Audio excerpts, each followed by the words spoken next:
Dans l'Ancien Testament, Dieu a ordonné aux Israélites en disant « La chair des animaux impurs ne peut être mange. En manger vous rendra impur. » La chair de ces animaux impurs symbolise le Nouveau Testament.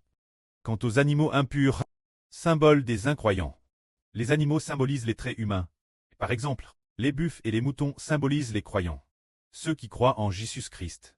Les porcs et les chiens symbolisent les non-croyants.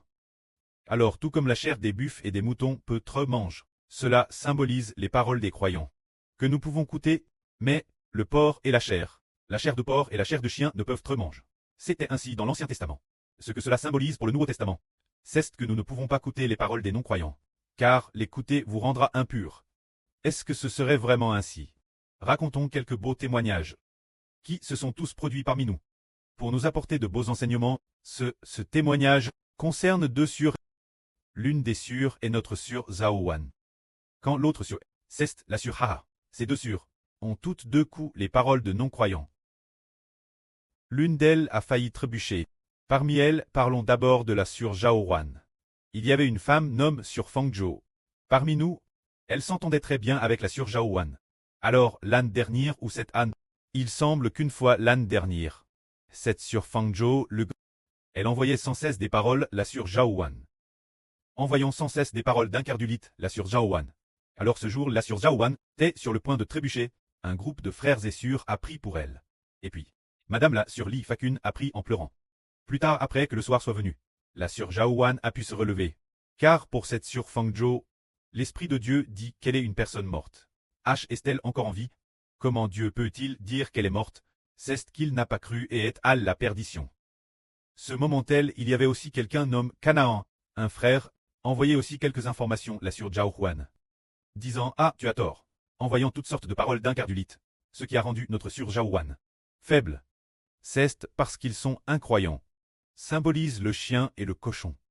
Leur chair ne peut être mange, ce qui signifie que les paroles des non-croyants, nous ne pouvons pas l'écouter.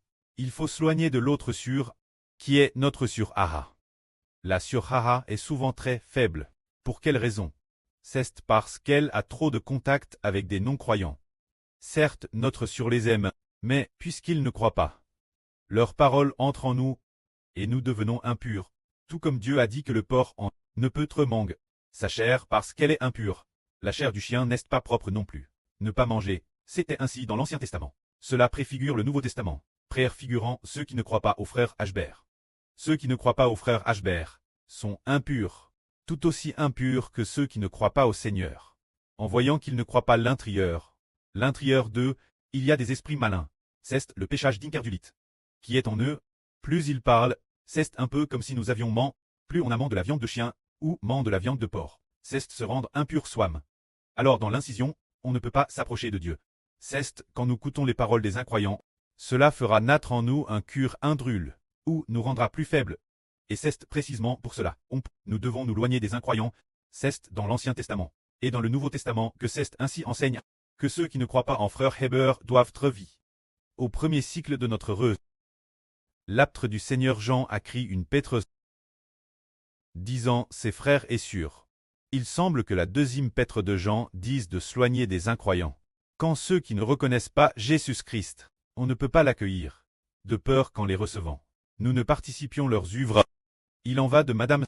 Ceux qui ne reconnaissent pas frère Heber, les frères et sœurs doivent s'éloigner. Si l'on ne s'éloigne pas, le précleste et le Seigneur en tiendront rigueur.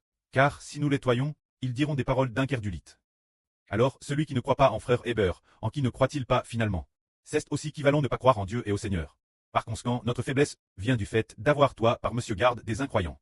Tandis que la force vient du fait que, ceux qui croient au Seigneur, faisons en sorte de comprendre un si beau témoignage. Et ces deux sur, notre sur Zaowan, et là sur Haha. Les presses disent tous qu'ils sont très honorables. Tout vient des leçons apprises, travers les enseignements, qu'elles ont compris qu'il faut s'éloigner des incroyants. Gloire soit au preux et au Seigneur. Amen.